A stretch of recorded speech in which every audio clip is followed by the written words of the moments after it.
Hello everyone, welcome to my YouTube channel English with Tanmoy sir. আজকে আমরা sentence কাকে বলে এবং ক্লাসিফিকেশন অফ সেন্টেন্স সেটা দেখব, অর্থাৎ সেন্টেন্সের শ্রেণীবিভাগ। যদি সেন্টেন্সের ডেফিনেশন বলি, a group of words that makes a complete sense is called sentence, অর্থাৎ সম্পূর্ণ অর্থ প্রকাশ করে এমন শব্দ সমষ্টিকে আমরা কি বলবো? বাক্য বলবো। বুঝতে পারলে না?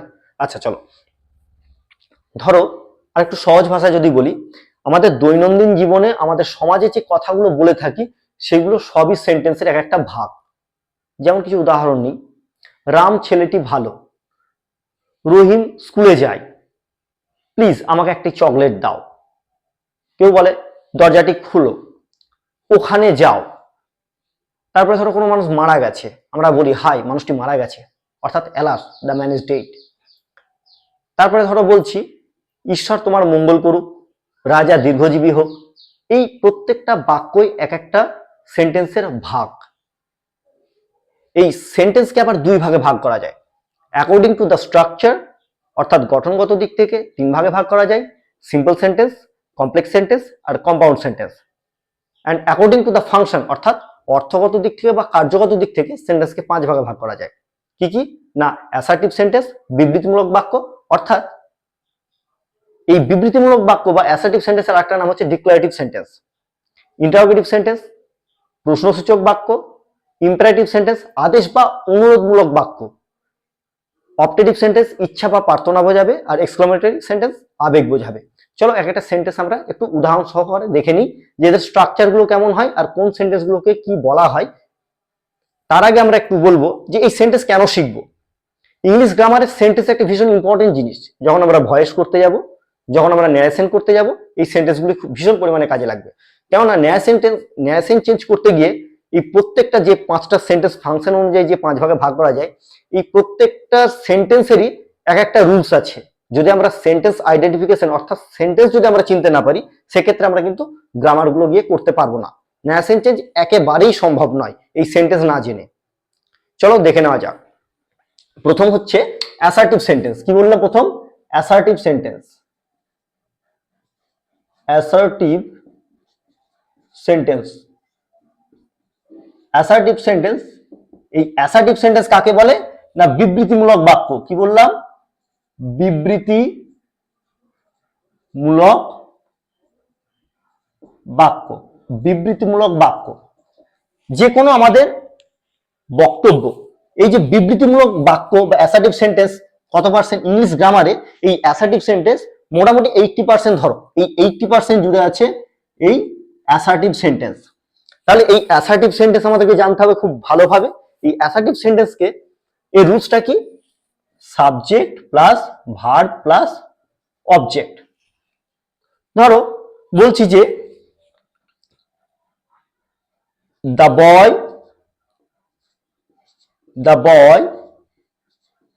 Plays football.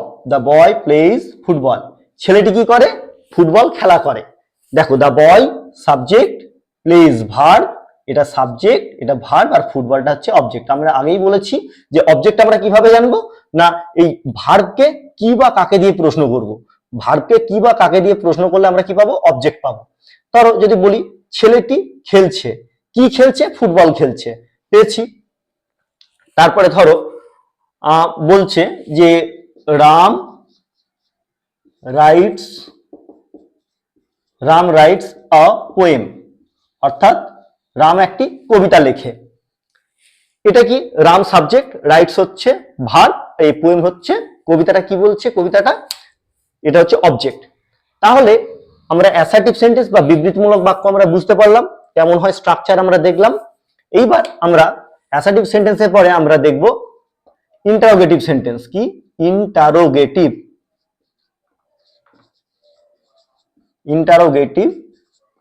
সেন্টেন্স।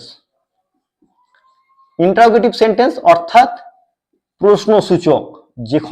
যখন আমরা দেখব প্রশ্নসূচক বাক্য, তার মানে জানবো কি? Interrogative sentence.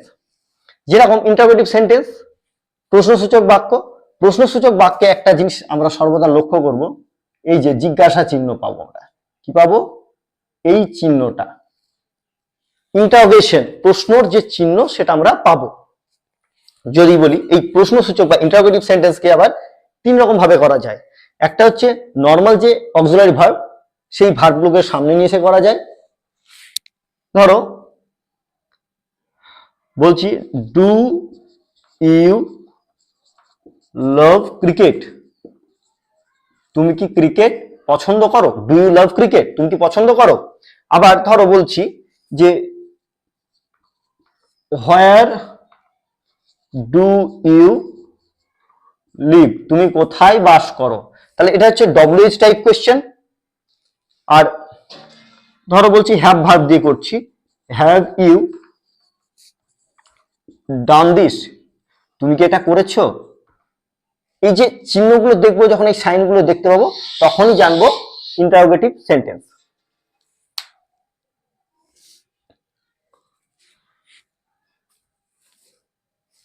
এইবার আমরা কি শিখবো না অ্যাসার্টিভ, ইন্টারোগেটিভ আর ইম্পারেটিভ সেন্টেন্স। আই এম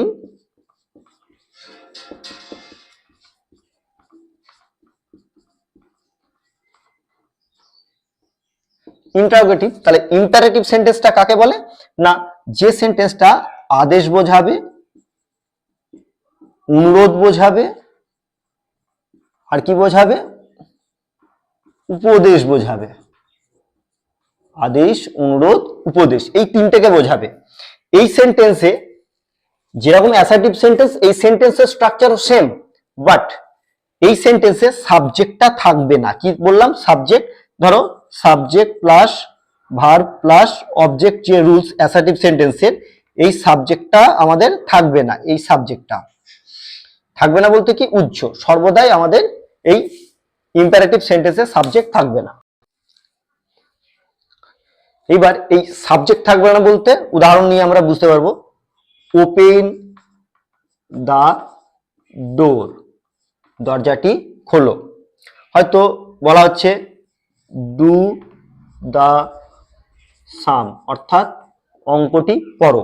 এখানে দেখো সাবজেক্টটা উজ্জ আছে, সাবজেক্টটা সর্বদাই উজ্জ আছে। এই সাবজেক্টটার জায়গায় কি, অ্যাকচুয়ালি ইম্পারেটিভ সেন্টেন্সে সর্বদাই তুমি, তোমরা, আপনি, আপনারা, এইগুলোই বোঝানো হয়। যার কারণে তোমার এই যে ইউ, এই শব্দটা বসানো হয় না। তাহলে you open the door, you do the sum, এই ইউটা উজ্জ থাকে। এটা হচ্ছে ইম্পারেটিভ সেন্টেন্স। কেমন? এবার আমরা কি দেখব না optative sentence. Optative sentence, optative optative sentence. এই অপটেটিভ সেন্টেন্স কাকে বলে? ইচ্ছা বা প্রার্থনা, ইচ্ছা বা প্রার্থনা বোঝাবে। অপটেটিভ সেন্টেন্সের ইচ্ছা বা প্রার্থনা বোঝাবে। এই অপটেটিভ সেন্টেন্সে কি থাকে না, একটা মেয়ে দেখতে পাবো। প্রথমে মেয়ে দিয়েই শুরু হবে অপটেটিভ সেন্টেন্স। এই মেয়েটা দিয়ে দেখবো। আচ্ছা বাবু একটা কথা, এই যে মেয়ে দিয়ে যখন দেখবো সেন্টেন্স শুরু হচ্ছে আর শেষে ফুল স্টপ হচ্ছে, তখন আমরা সেটাকে কি বলবো না, সেই সেন্টেন্সটাকে বলবো অপটেটিভ সেন্টেন্স। কিন্তু অনেক ক্ষেত্রে দেখা যাচ্ছে মেয়ে দিয়ে শুরু অথচ শেষে জিজ্ঞাসা চিহ্ন থাকছে, সেক্ষেত্রে সেগুলোকে ইন্টারোগেটিভ সেন্টেন্স বলা হয়। কেমন? চলো optative sentence. May god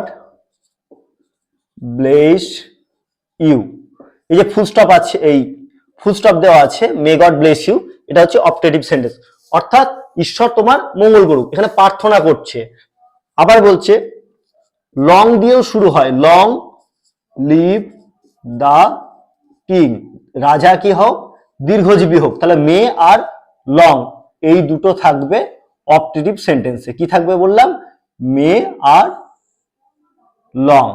optative সেন্টেন্সে মে আর লং থাকবে। এইবার আমরা শিখব কি না exclamatory sentence. EXCLA, exclamatory sentence. Exclamatory sentence কি? আবেগ বোঝাবে। কি বোঝাবে? আবেগ, আবেগ বা বিস্ময়সূচক।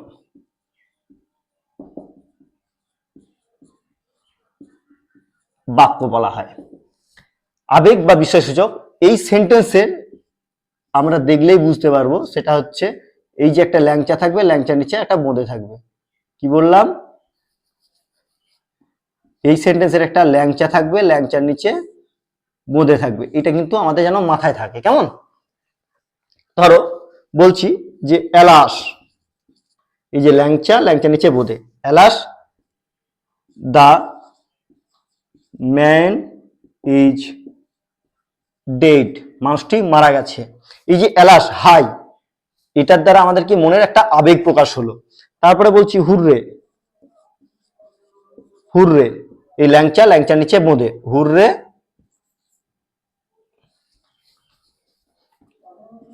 We have won the match, hurray we have won the match. এই সেন্টেন্সগুলো আমরা পেলাম কি? Exclamatory sentence. আবার এই পাঁচটা সেন্টেন্সকেই, যে পাঁচটা সেন্টেন্স আমি বললাম বা দেখালাম তোমাদেরকে, এই পাঁচটা সেন্টেন্সকে আবার দুই ভাগে ভাগ করা যায়। সেটা হচ্ছে অ্যাফার্মেটিভ আর একটা নেগেটিভ। একটু দেখে নিই। অ্যাফার্মেটিভ আর একটা হচ্ছে নেগেটিভ। অ্যাফার্মেটিভ আর নেগেটিভ। অ্যাফার্মেটিভ বলতে হ্যাঁ বাচক। কি বললাম? অ্যাফার্মেটিভ কথা অর্থ হচ্ছে হ্যাঁ বাচক, আর এটা হচ্ছে নেগেটিভ কথা অর্থ হচ্ছে না বাচক। এই অ্যাফার্মেটিভ হ্যাঁ বাচক আর না বাচক। ধরো বলছি আই লাভ ক্রিকেট, আমি কি ক্রিকেট খেলা ভালোবাসি, আই লাভ ক্রিকেট। এইটা নেগেটিভে যখন দেব তখন হবে I do not love cricket. এইরকম ভাবে প্রত্যেকটা সেন্টেন্সকেই আমরা অ্যাফার্মেটিভ করতে পারি, নেগেটিভ করতে পারি। কেমন? চলো আজকের ক্লাস এই পর্যন্তই। ক্লাসটি কেমন লাগলো অবশ্যই কমেন্ট করে জানিও। ক্লাসটি ভালো লাগলে লাইক করো, শেয়ার করো এবং সাবস্ক্রাইব করতে ভুলো না পরবর্তীকালে এই ধরনের আরো ইম্পর্টেন্ট ভিডিও পেতে। ভালো থেকো, সুস্থ থেকো।